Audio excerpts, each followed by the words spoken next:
Meus irmãos, eu peço que os irmãos abram as suas Bíblias no Evangelho de Lucas, no capítulo 15.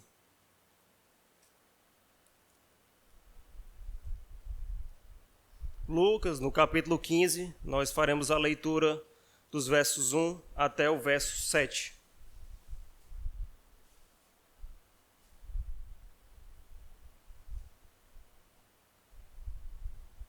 Lucas 15, de 1 a 7, assim diz a santa, inerrante e autoritativa palavra do Senhor.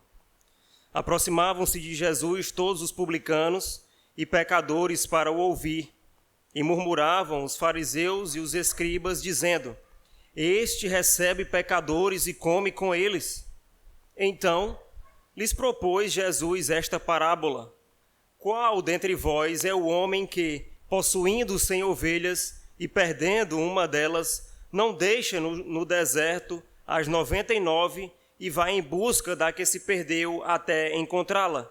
Achando-a, põe-na sobre os ombros, cheio de júbilo, e, indo para casa, reúne os amigos e vizinhos, dizendo-lhes: Alegrai-vos comigo, porque já achei a minha ovelha perdida. Digo-vos que, assim, haverá maior júbilo no céu por um pecador que se arrepende do que por 99 justos que não necessitam de arrependimento. Amém. Meus irmãos, o capítulo 15 de Lucas, ele se inicia trazendo justamente esta parábola. Parábolas, elas são contadas por Cristo com um objetivo muito específico, que é de anunciar as verdades acerca do próprio Cristo e do seu reino de uma forma que apenas aqueles que eram ovelhas de Cristo, apenas os que eram do seu povo, poderiam então compreendê-la. Ou seja, os que não pertencem a Cristo, eles não conseguem perceber nem nas obras de Cristo e nem em seus ensinamentos que aquele Jesus que estava ali na Judéia, ele era o Cristo, ele era o Filho do Deus vivo, ele era o Salvador do seu povo. Então, esse capítulo ele vai se iniciar com essa parábola que é bastante conhecida por aqueles que leem as Escrituras. E esta, assim como as demais parábolas que são trazidas dentro dos evangelhos, elas produzem um benefício muito grande para a alma dos homens. Observe nos primeiros versículos o testemunho notável que os inimigos do Senhor eles vão proferir a seu respeito. A palavra do Senhor vai dizer que quando eles se aproximam de Jesus, todos os publicanos e pecadores para os ouvir, então os fariseus e escribas vão murmurar diante de Cristo, dizendo: Este Jesus, ele recebe pecadores, e não somente isso, esse Jesus come com pecadores. Ora, esse pronunciamento foi feito num tom de surpresa e até de zombaria por parte dos fariseus. Ele não é feito com prazer e muito menos com admiração. Os judeus não conseguiam entender como alguém que pregava acerca de coisas espirituais poderia então se relacionar com pessoas ímpias. E embora os fariseus e publicanos tenham pronunciado isso de forma negativa, esse pronunciamento deles resulta em uma grande bênção, pois a mesma afirmativa que eles fazem, que os líderes religiosos dizem e usam para reprovar a Jesus, é adotada por ele como uma verdadeira descrição do seu ofício. Tanto que essa afirmativa vai levar Cristo a proferir, na sequência do capítulo 15, 3 parábolas, e com o mesmo teor instrutivo. Ele vai produzir a parábola da ovelha perdida, a parábola da dracma perdida e a parábola do filho perdido ou do filho pródigo. E essas 3 parábolas, elas têm um propósito muito claro, que são de ilustrar a mesma e única verdade. Cristo Jesus veio a esse mundo para salvar pecadores. O testemunho dos escribas e dos fariseus, ele era completo, e embora falado por eles de forma negativa, ele era algo extremamente verdadeiro. De fato, o Senhor Jesus é aquele que recebe os pecadores. Jesus recebe pecadores para perdoá-los, para santificá-los e para prepará-los para ir para o céu. Este é o ministério de Cristo. Foi para isso que Cristo veio até esse mundo. Ele não veio para chamar os justos, mas sim pecadores ao arrependimento e assim, então, salvá-los. E tudo isso que Cristo fez aqui nessa terra, enquanto esteve aqui, hoje Ele ainda o faz à direita de Deus, lá nos céus, e ainda o fará por toda a eternidade. O Senhor Jesus, enfaticamente, é aquele que veio até esta terra para salvar pecadores. Então, toda essa parábola ela tem um caráter duplo, que vai nos mostrar tanto o que Cristo faz por nós, quanto ele vai aplicar no final com aquilo que nós devemos fazer com relação à instrução que o próprio Cristo traz. Então, primeiramente, eu quero que os irmãos observem que Cristo, ele é quem busca as ovelhas perdidas da casa de Israel. E você verá isso a partir dos versos 3 até o verso 5. Diz o seguinte, a palavra do Senhor: Então lhes propôs Jesus esta parábola: Qual dentre vós é o homem que, possuindo 100 ovelhas e perdendo uma delas, não deixa no deserto as 99 e vai em busca da que se perdeu até encontrá-la? Achando-a, põe-na sobre os ombros, cheio de júbilo.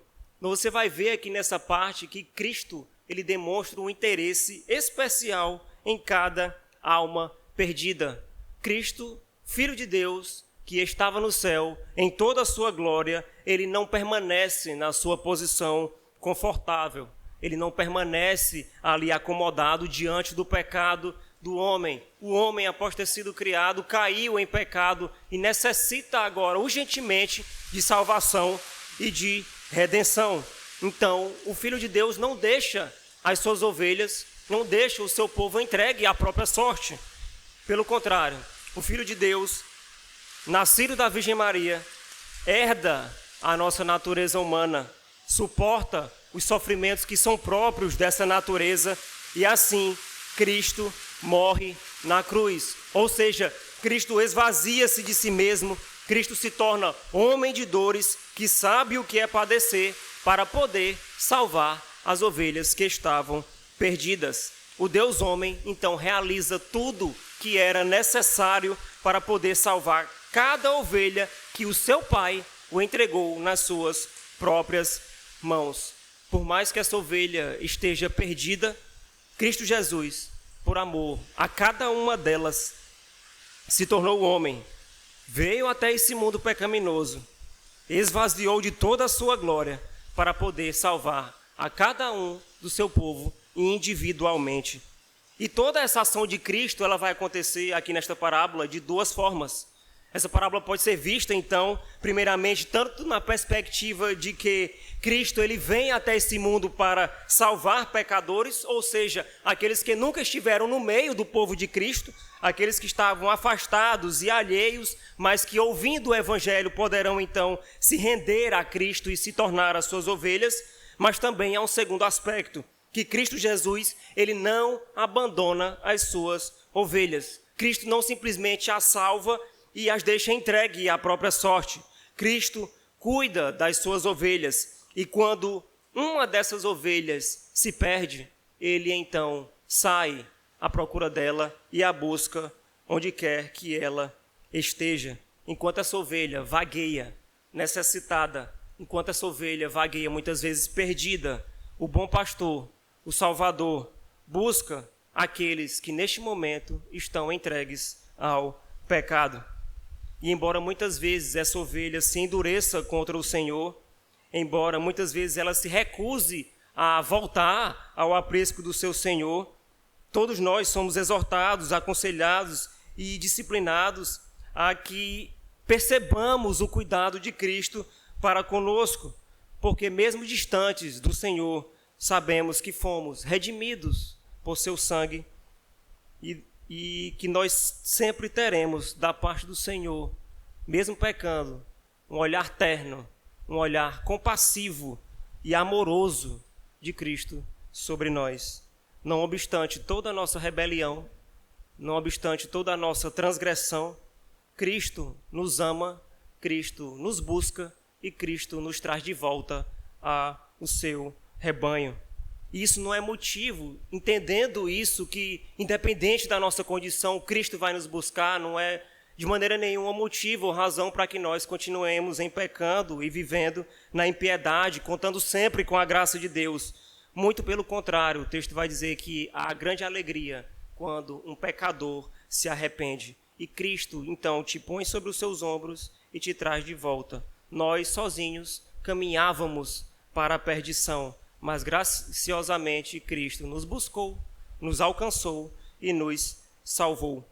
Contemplando, então, essa verdade, nós deveríamos, então, fazer com que nós amássemos ainda mais aqueles que são pecadores, aqueles que não são parte do rebanho de Cristo, que não são, assim como nós, membros de uma igreja genuinamente evangélica. Pelo contrário, que vivem nesse mundo ainda distantes do Senhor, porque da mesma forma que nós um dia fomos alcançados por esse evangelho, da mesma forma que um dia Cristo foi até onde estávamos, nos buscou e nos trouxe em seus ombros para que aqui estivéssemos hoje, ouvindo a sua palavra, esse mesmo desejo também deve ser feito para com aqueles que estão hoje ainda vivendo em pecado.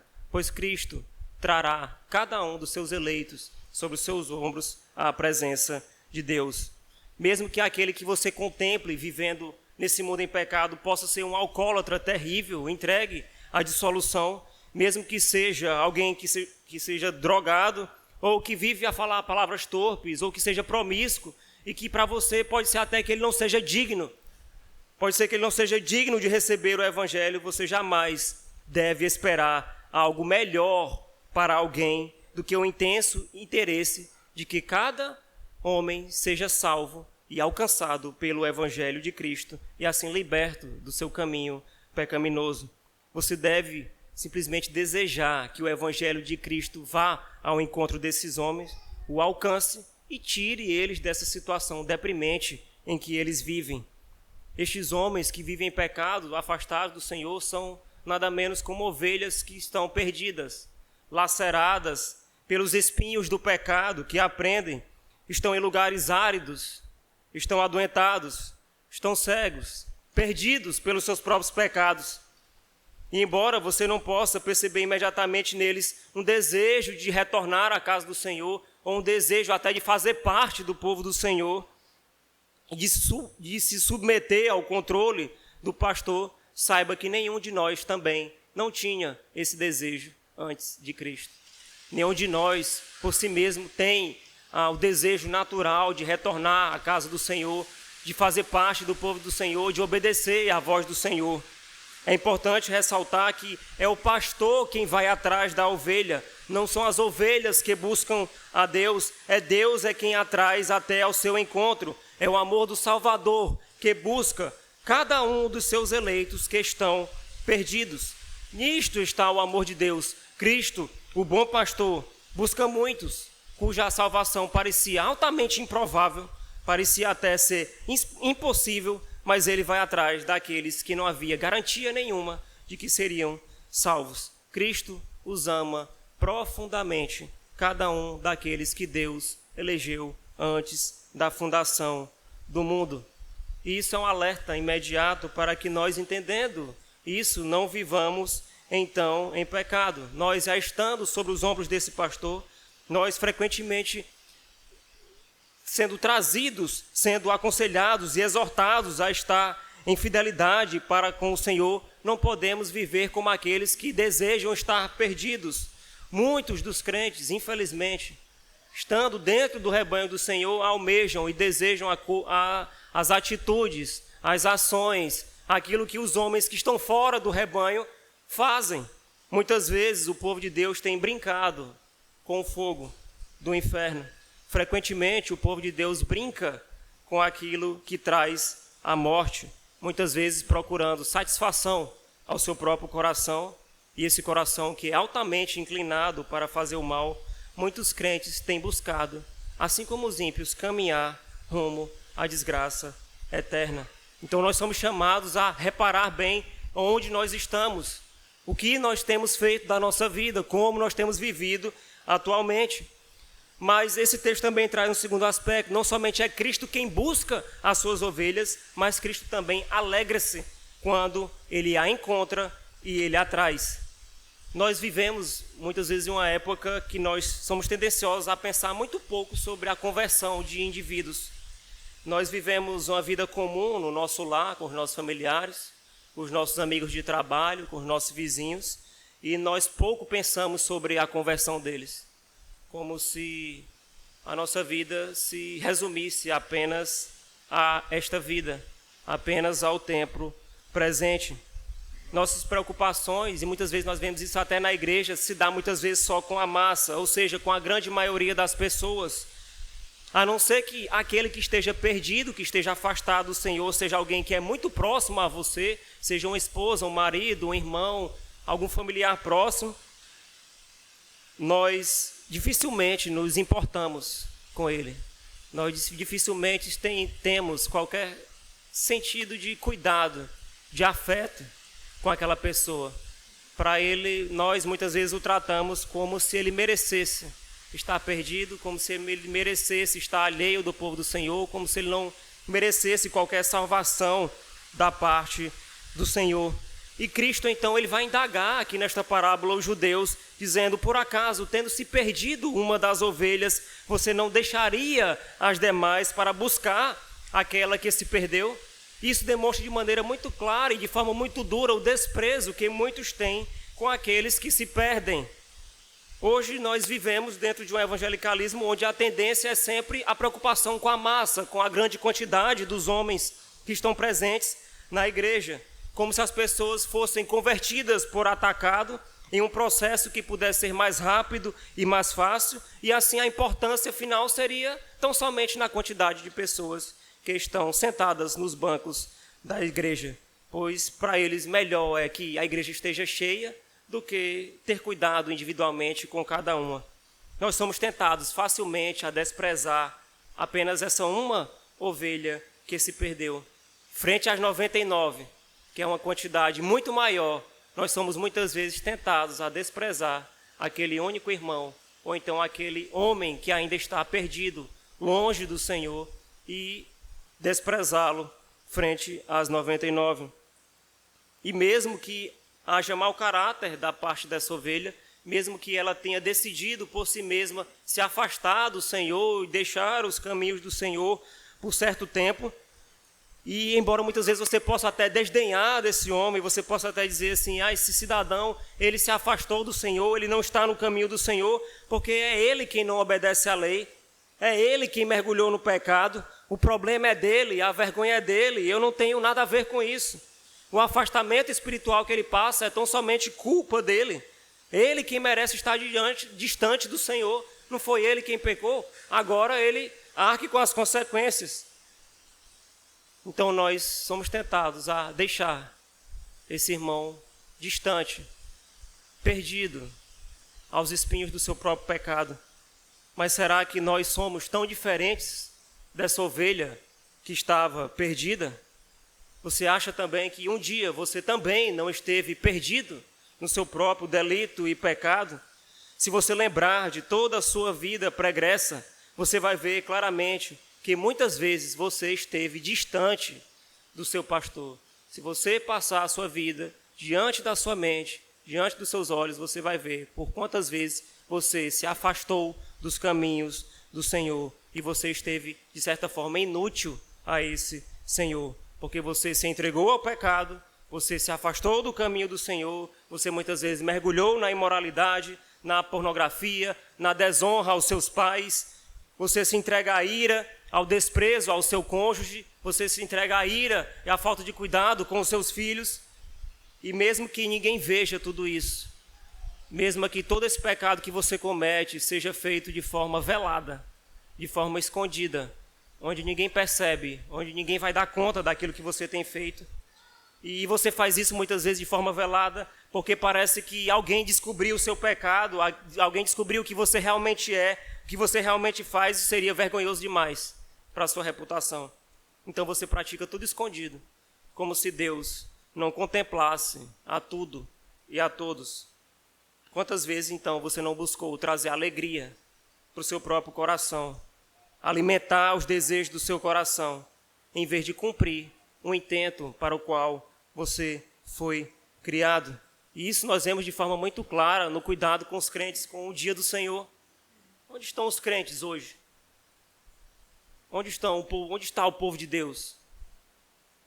Que é chamado por Deus para estar na sua santa casa. Dia do Senhor, dia separado ao Senhor. 6 dias trabalharás e farás toda a tua obra. Mas o 7º dia é o sábado do Senhor. Onde está o povo de Deus? Que deveria estar aqui, reconhecendo a Deus, louvando ao Senhor, bendizendo o seu nome por todas as maravilhas, por tudo que Ele fez por nós. Por Ele ter nos resgatado, assim como essa ovelha perdida, e nos trazido até a sua presença. O povo facilmente se esquece daquilo que Deus fez. O povo facilmente se perde nos seus próprios desejos, nos interesses particulares, nas coisas seculares dessa vida. Então muitos se preocupam com o seu trabalho, muitos se preocupam com as suas viagens, com o seu descanso, e se esquecem, muitas vezes, do Senhor, ou fingem que isso é tão só menos importante. Então veja que mesmo que nós caiamos em pecado, e mesmo que aqueles que muitas vezes são do povo de Deus vivam dessa forma, ainda assim, esse irmão ele não deve ser menosprezado, ele não deve ser considerado como perdido à própria sorte, pois Cristo Jesus veio para salvar a cada um dos seus eleitos, a despeito do pecado deles.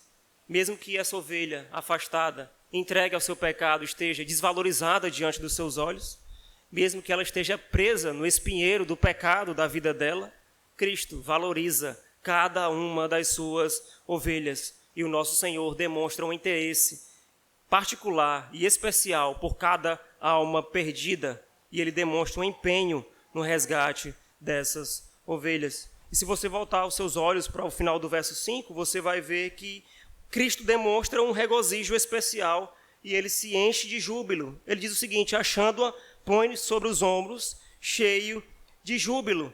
E indo para casa, reúne os amigos e vizinhos, dizendo-lhes: alegrai-vos comigo, porque já achei a minha ovelha que estava perdida. E ele diz: digo-vos que ainda haverá maior júbilo no céu por um pecador que se arrepende do que por 99 justos que não necessitam de arrependimento. Veja que a alegria, a festa, quando um pecador se arrepende. Não porque o pastor ama aquela única ovelha que se perdeu.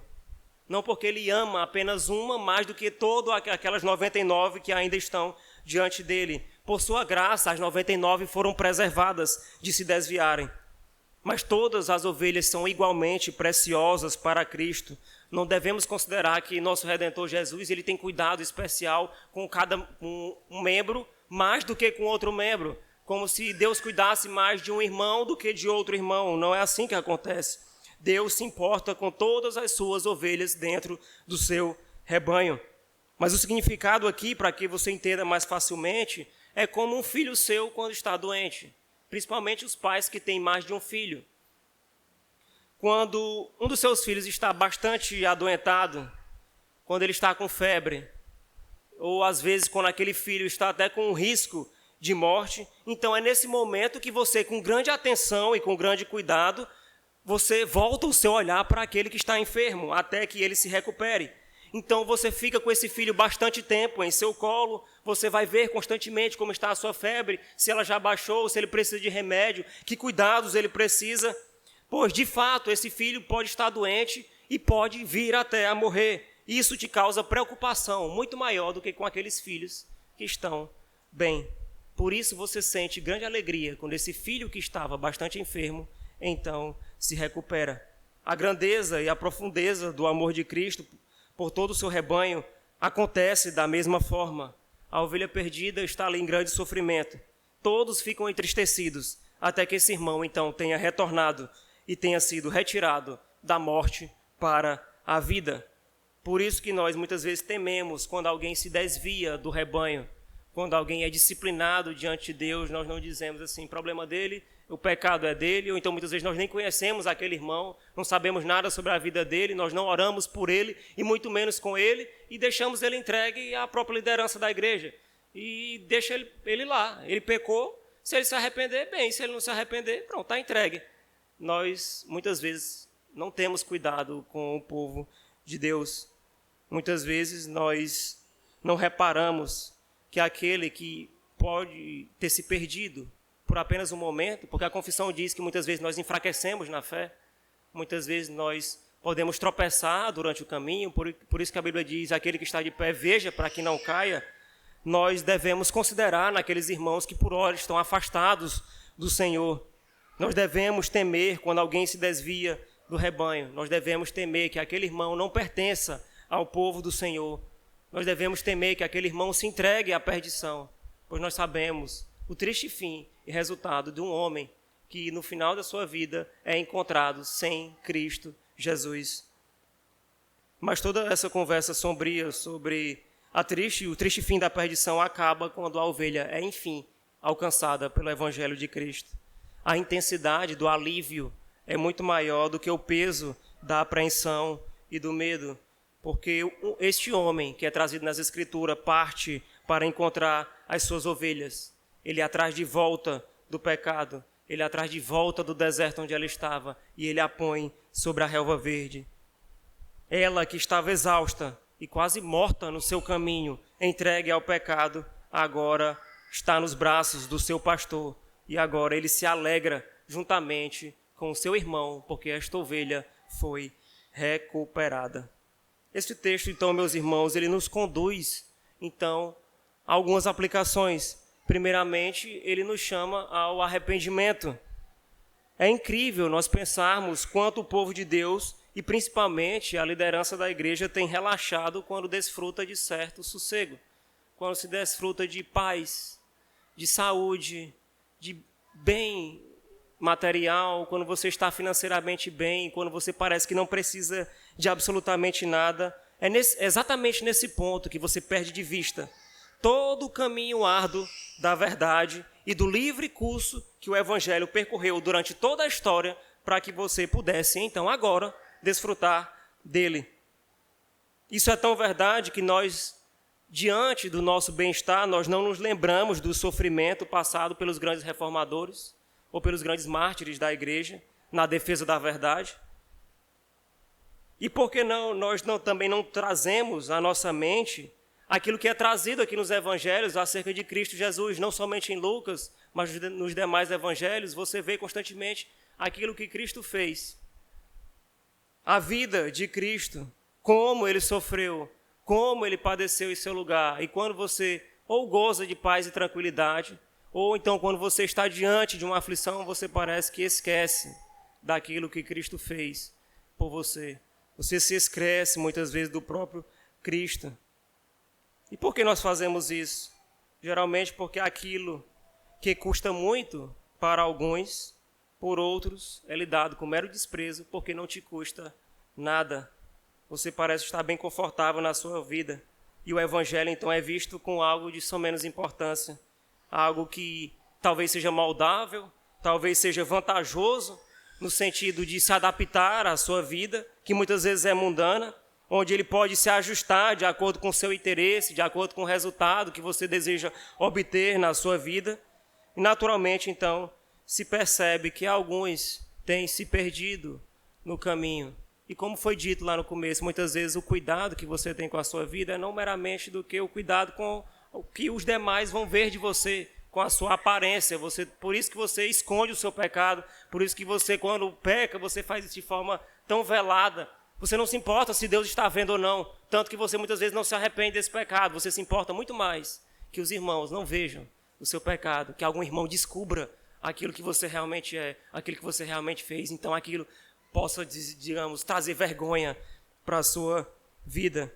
Você não se arrepende do seu pecado, você não muda, você vive apenas de fachada, trazendo como se fosse certo zelo, você tenta promover piedade, uma aparente santidade pessoal, apenas como uma capa de piedade para ser vista pelos homens. E o fato de você não se despojar do seu espírito mundano vai, no fim, trair você e a sua fidelidade. Se você viver em pecado, mesmo que de forma escondida, mesmo que ninguém nunca descubra, mesmo que a sua esposa não descubra, que o seu esposo não descubra, os seus pais, ou mesmo que a igreja nunca descubra isso e você pratique aquilo de forma velada e não se arrependa do seu pecado jamais, isso que você pratica devagar, ele vai adentrar no teu coração. Ele vai entrar no egoísmo que você tem de agradar a si mesmo. E ele vai promover a sua ruína e a ruína da sua família. Por isso que você vê que muitas vezes os crentes, eu não vivo dessa forma. Será que não? Quando nós pensamos na nossa vida, será que nós olharmos para trás, no nosso tempo que nós temos de crente, ou em quantos anos nós já vivemos aqui nessa terra, será que nós investimos todo o nosso tempo em quê? Em que você investiu todo o seu tempo? Em que você investiu o seu dinheiro? O seu vigor físico? Em que você investiu a tua saúde? Foi no teu trabalho? Você envelheceu com o seu trabalho? Por conta do estresse, das preocupações do trabalho, você vê os cabelos brancos virem à sua cabeça, você adoecer por conta dos seus empregados? Em que você investiu o seu tempo, o seu vigor, o seu cuidado, o seu dinheiro? Em que foi investido? Certamente, se você olhar a sua saúde também, todas essas coisas foram investidas em coisas que são extremamente passageiras, onde a traça e a ferrugem corroem. Nós, poucas vezes, durante toda a nossa vida pregressa, não importa quantos anos você esteja, se você parar para botar numa balança, quanto tempo você viveu em dedicação ao Senhor, em cuidado com as coisas do Senhor, e quanto tempo você se dedicou às coisas dessa vida, ainda que sejam bênçãos de Deus, ainda que sejam entregues por Deus para o bem-estar dos homens, inclusive dos seus filhos, mas parece que você perdeu de vista o caminho que você estava seguindo, e parece que as bênçãos lhe tomaram o coração, o foco mudou de lado, e você então se perde em coisas que são extremamente passageiras. E isso adentra em todas as áreas da sua vida. Ora, meu irmão, isso não é verdade, isso não acontece comigo. Será que não? Será que você não sabe sobre quase tudo nesse mundo? Você sabe sobre a saúde, sobre a política, você sabe sobre notícias, você sabe sobre economia, você tem conhecimento de muitas coisas e você pode ser até um exímio, alguém que conversa com muita qualidade sobre um assunto, alguém que tem domínio de diversos assuntos. E sobre a lei do Senhor?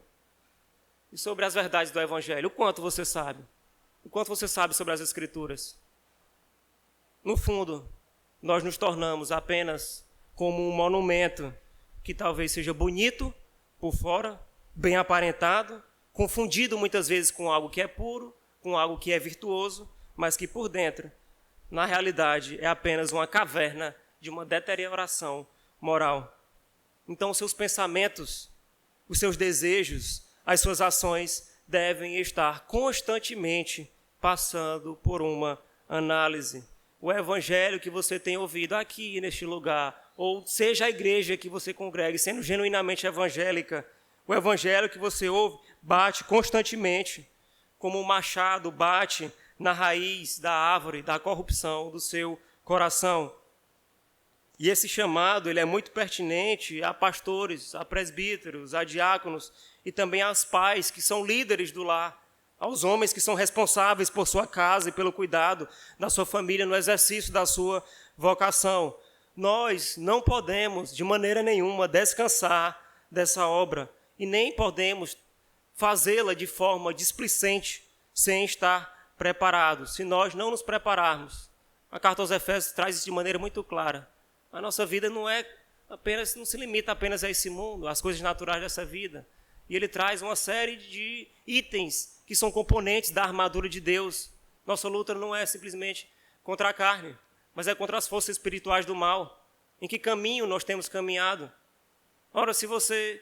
Já falei sobre isso uma vez com os irmãos. Se você pratica um esporte, você se prepara para aquilo. Você faz academia, você corre, você se exercita, para que no dia que você vai fazer o seu esporte, você tenha o melhor resultado. Se você estuda, se você almeja uma formação profissional, então você se dedica àquilo. Você senta, estuda, assiste vídeos, responde questões e faz tudo o que tem que fazer. Para quê? Você obtenha o devido êxito. Porque você sabe muito bem que se você não se preparar, o resultado não vai ser bom. E quanto à vida cristã? Será que os crentes têm realmente se revestido da armadura de Deus? Será que os crentes realmente têm se dedicado à leitura, à meditação, à oração, estar presente na casa do Senhor, nas quartas-feiras de oração, onde o povo tem a oportunidade de juntos orar, uns com os outros, uns pelos outros, e certamente aquilo traz um inúmero benefício espiritual para a vida do povo, mas que é tão facilmente negligenciado pelo povo. Como será então que tem andado a nossa vida cristã? E por negligenciar isso, por viver muitas vezes de forma displicente, os líderes das igrejas, os pais com relação à esposa e aos filhos, por negligenciar isso, certamente o que você vê, pare para prestar atenção, claramente você vê a raiz do pecado surgindo por toda parte, florescendo no meio da tua família, no meio dos teus filhos, no meio do povo de Deus, nos terrenos, exatamente naqueles terrenos onde você negligenciou, ali a raiz do pecado adentro. E ali muitas vezes ela se enraiza dentro do coração da tua família e do povo do Senhor. Por isso, meus irmãos, grande é a obra que nos foi confiada e ela é digna de muita seriedade. Aquilo que nós temos ouvido domingo após domingo, quarta-feira após quarta-feira, ela deve ter profunda aplicação na nossa vida. De nada vale se ela ocupar apenas a nossa mente, não descer para o nosso coração. De nada ela vai valer se nós vivermos com fé sem ter as nossas obras pautadas na palavra de Deus. Aquilo que nós ouvimos deve ter profunda aplicação para nós e muitas vezes deveria nos levar à lágrima. Contemplar a nossa realidade deveria realmente converter o nosso riso em pranto, porque nós precisamos ser corrigidos, nós precisamos ser mudados, nós precisamos mudar a nossa vida, assim de podermos então, no dia que nós prestarmos contas diante de Deus, porque todo homem haverá de prestar conta diante do seu Senhor, nós podemos então dizer: Senhor, eu fui diligente, eu me empenhei no serviço, no cuidado, na vocação ao qual o Senhor Deus me recomendou. Eu me empenhei no cuidado com as tuas ovelhas que me confiaste. Eu me empenhei no cuidado com a minha família. Eu me empenhei no cuidado com o rebanho de Cristo. Eu falhei muitas vezes, certamente, por conta do meu pecado. Mas pela tua graça e pelo teu auxílio, nós dedicamos a nossa vida em fazer a tua vontade. O segundo ponto, não somente o arrependimento, é que essa parábola nos chama a anunciar diligentemente o Evangelho, pois há ovelhas que ainda estão perdidas, que ainda estão incrédulas, que ainda estão completamente mortas nos seus delitos e pecado. E Cristo, um dia, Ele as trará de volta. Elas ouvirão a voz do seu pastor, elas atenderão a essa voz, ouvirão o Evangelho, então lhe será descortinado os olhos, lhe será trocado o coração de pedra por um coração de carne. Então você precisa se entusiasmar com a pregação do Evangelho. Isso não é um chamado apenas para pastores e para missionários. Todo o povo de Deus é chamado a anunciar o Evangelho de Cristo, pois esse é o meio no qual as pessoas ouvirão. Como ouvirão, se não há quem pregue? Onde tiver um eleito de Deus desde a eternidade, que ali for lançada a voz do Evangelho, ali haverá resposta. Aquela ovelha que está por hora perdida, mas que é uma eleita de Deus, ela ouvirá a voz do seu pastor e ela o seguirá. Seja por um versículo que você lê para ela, seja por algo, por um hino que você canta com ela, seja por uma oração que você faz com ela, mesmo que você não saiba fazer uma pregação mais elaborada, mas aquela ovelha, quando ouvir a voz de Cristo, se entregará a Ele. Muitas vezes você pode até pensar: meu irmão, mas eu tenho feito isso, eu tenho anunciado o Evangelho constantemente, e se eu pregar e no final ninguém se converter? Nós não sabemos quem é eleito de Deus. Porta fora, nós não conhecemos o coração dos homens, nós não temos como saber, mas Deus conhece. E nós sabemos que a ovelha ouve a voz do seu pastor e a segue. Elas haverão de crer. Aquele que não é ovelha ouvirá e não crerá. Mas aquele que faz parte do corpo de Cristo, ela ouvirá a voz de Cristo e se entregará a Ele. E por ter essa divisão, então, de alguns que ouvem, alguns que recebem, outros não, é que muitas vezes você pode ver até, por exemplo, dentro da sua casa, com seus familiares, ou com 2 colegas de trabalho seu, quando você anunciou o Evangelho, as mesmas pessoas submetidas às mesmas condições, parece que um deles ouviu o evangelho e parece que o outro não. Você anunciou o evangelho para eles, um deles se rendeu a Cristo e o outro endureceu o seu coração ainda mais. Pois só o Senhor sabe quem são as suas ovelhas. Mas cabe a mim e a você, então, pregar o evangelho de Cristo ressuscitado dentre os mortos para a salvação de pecadores. O evangelho de Cristo é a voz do pastor. Nós temos que anunciar esse evangelho. Assim como nós somos ovelhas e nós seguimos a Cristo, esse também deve ser o nosso desejo, para que outros, muitos mais, sigam e desfrutem também dessa bênção. No tempo certo, todos os eleitos de Deus ouvirão a sua voz e serão chamados ao seu rebanho.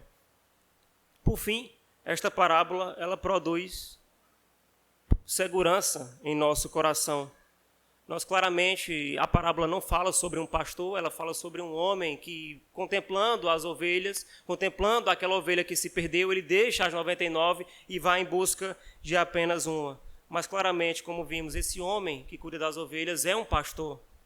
Quando você olha para a Escritura, em todas as narrativas, os maiores personagens da Escritura exerceram essa função. Abraão, Isaac, Jacó, Moisés, o próprio rei Davi, eram pastores de ovelhas, mas Cristo Jesus é o único pastor por excelência.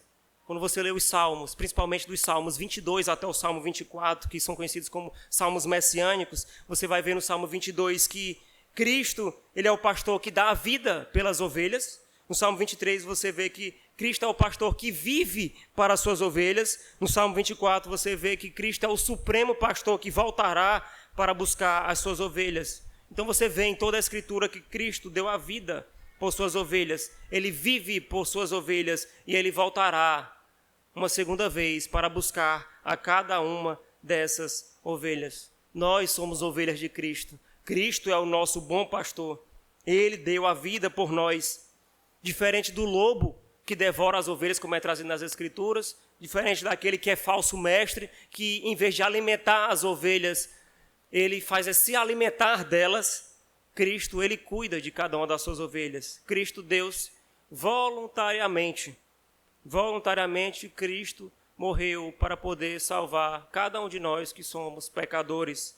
Cristo não morreu porque Judas traiu ele.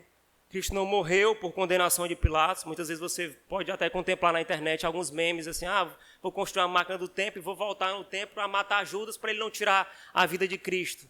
Cristo deu-se voluntariamente, porque era necessário que o sangue de Cristo fosse derramado sobre os eleitos de Deus para que eles tivessem os seus pecados perdoados. E por esse sangue derramado, eles então pudessem ter sido reconciliados com Deus. Cristo espontaneamente se deu por nós. Ele deu a sua vida voluntariamente e sacrificialmente. Cada um de nós, após Adão, era como uma ovelha que estava perdida, estava distante do Senhor. Ora, todos nós pecamos, pelo menos uma vez. Na verdade, muito mais do que isso. Mas se você chegar ao ponto de dizer, não, pelo menos uma vez só na minha vida eu pequei, você sabe bem que o salário do pecado é a morte. E não há nada que você possa fazer para reaver a sua vida. Não há nada que você possa apresentar diante de Deus pelas suas mãos sujas e manchadas pelo pecado para que pudesse restaurar a sua condição. Então nós estávamos fracos, pecadores, distantes do Senhor, inimigos de Deus. Mas Deus nos amou, nos trouxe de volta, nos lavou com seu sangue. Ele morreu em nosso lugar. Ele substituiu o nosso lugar. Ele sofreu em nosso lugar a ira de Deus, para que agora, tanto eu quanto você, não tenha mais nenhuma condenação, porque estamos em Cristo Jesus. Nós temos segurança em Cristo Jesus.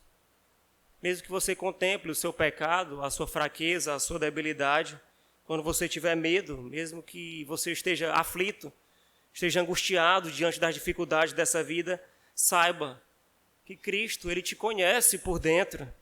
Cristo sabe de todas as tuas necessidades, sabe de todas as tuas ansiedades. E mesmo que você se perca muitas vezes nos seus pecados, o seu Redentor te conhece. Ele sabe o teu nome.